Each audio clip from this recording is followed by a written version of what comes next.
Two players, two completely different situations, both of them now staring at the same wall. The collapse of LIV Golf's funding has hit every player on the tour, but for Bryson DeChambeau and Jon Rahm, the consequences arrive in ways that are specific, structural, and genuinely difficult to escape.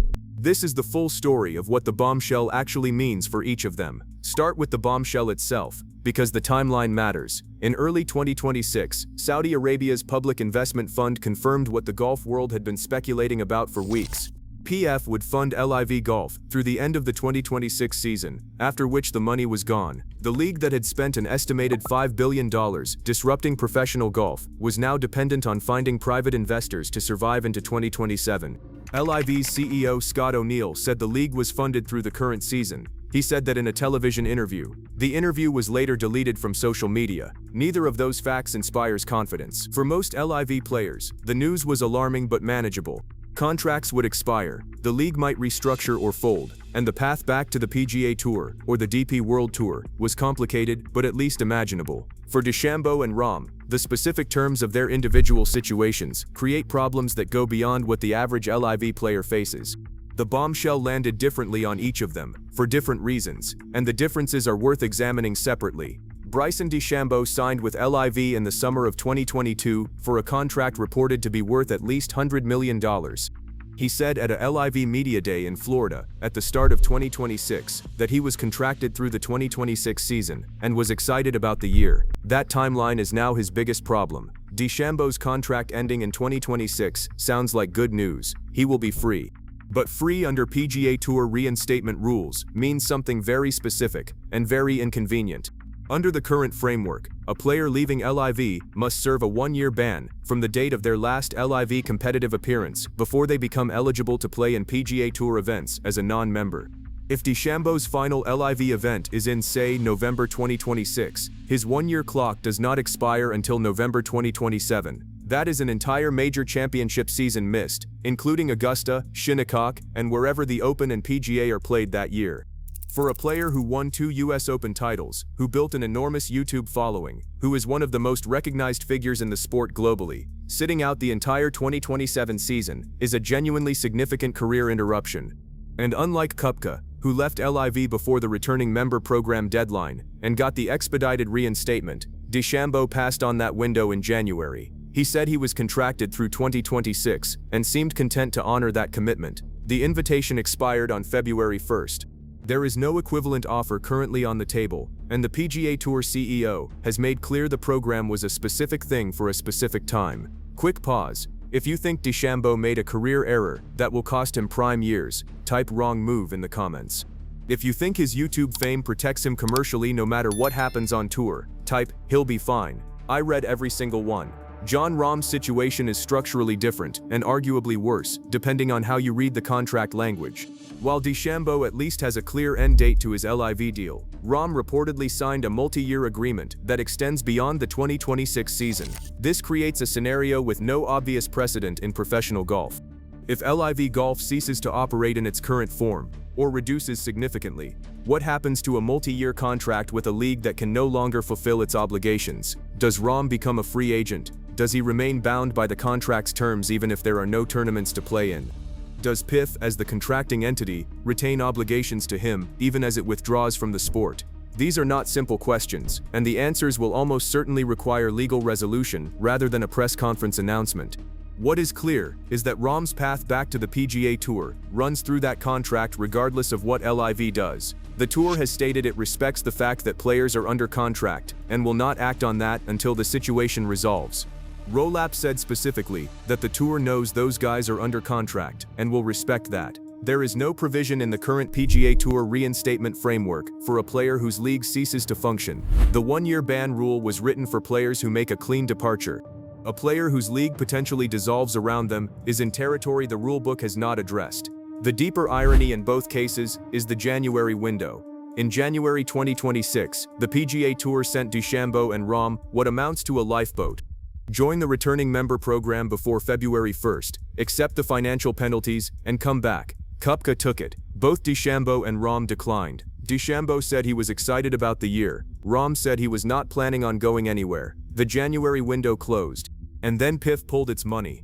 For Rahm, who turned down the Masters rematch opportunities, the US Open defenses, the Ryder Cup invitations, the entire competitive context of the sport's most important events, in favor of a guaranteed contract that may now be contractually entangled with an entity exiting the sport. The calculus of that decision is being stress-tested in real time. The money has been received. Whether the stability that was supposed to accompany it materializes the way he expected is now a live question. For DeChambeau, the situation is less legally complicated and more athletically frustrating. His contract will end. He will be free. But the year he loses to the reinstatement clock is the year he would be 34, entering the second half of his 30s, having spent his late 20s and early 30s largely outside the game's most competitive weekly environment. The US Opens he could be winning. The Players' Championships. The Tour Stop victories that build ranking points and FedEx momentum. That year of absence represents a cost to his competitive career that guaranteed money cannot replace. The bombshell LIV dropped on DeChambeau and Rahm is not a single announcement. It is a slow-motion revelation of consequences that were always embedded in the choices they made, now made visible by the funding withdrawal. LIV is not shutting down tomorrow. Both players have a season to complete. There are tournaments to play, paychecks to collect, and a league that is still technically operational. But the question of what comes next, a question that seemed distant and manageable 18 months ago, is now the central fact of both of their professional lives. Two of the most talented golfers on the planet are watching the structure that was supposed to give them freedom slowly become the thing that constrains them. The bed Cameron Smith said he made is the same one DeChambeau and Rahm are sleeping in. The difference is that Smith at least managed to say out loud that the mattress is not quite what he expected. If this laid out what is actually happening behind the LIV headlines for you, drop a like before you scroll away. It is the single biggest thing that tells the algorithm to push this to other golf fans trying to follow the story. And subscribe, because this situation is moving fast and there is a lot more coming. The two players also carry very different public profiles into this uncertainty, which shapes how the next chapter plays out for each of them commercially and competitively. DeChambeau has built a YouTube empire alongside his LIV career, with his golf channel accumulating millions of subscribers and hundreds of millions of views. His identity is not solely a professional golfer, it is a content creator who happens to compete at the highest level. That infrastructure does not disappear if he spends 2027 outside PGA Tour events. He will still film, he will still draw an audience. The financial impact of his reinstatement ban is real but not existential in the way it would be for a player whose income depends entirely on weekly tournament checks. Rahm has no equivalent commercial buffer. His identity is purely competitive. The Ryder Cup, the majors, the Sunday leaderboards, that is what defines Jon Rahm's professional life, and none of those things are accessible to him in the same way, while he remains contractually attached to a league whose future is in genuine doubt. The contrast between the two men is essentially the contrast between a player who built an alternative career alongside LIV and one who put everything into the assumption that LIV's financial model was durable. For DeChambeau, the post-LIV world is complicated but navigable. For Rahm, the questions are more fundamental. The bombshell that LIV dropped is still falling. The immediate shock of the PF announcement has passed. What remains is the slow, ongoing revelation of consequences. For DeChambeau, those consequences arrive clearly and on a known timeline. For Rahm, they arrive in legal ambiguity and contractual uncertainty, in a situation the sports rulebook was not written to handle. Both men have the talent to compete at the highest level for years to come. What neither of them can know right now is exactly where that competition will take place, or when. The bed Cameron Smith described, the one he and DeChambeau and Rahm all chose to sleep in when the returning member program offered them a way out, is the story of 2026 in professional golf. They made it, they are sleeping in it. The only question left is when they get up, and whether the sport they left is still in the same place when they do. What no one knows, and what makes this more than a legal or administrative story, is what the next 2 years do to the competitive form of both players. Peak athletic performance in golf has a specific window.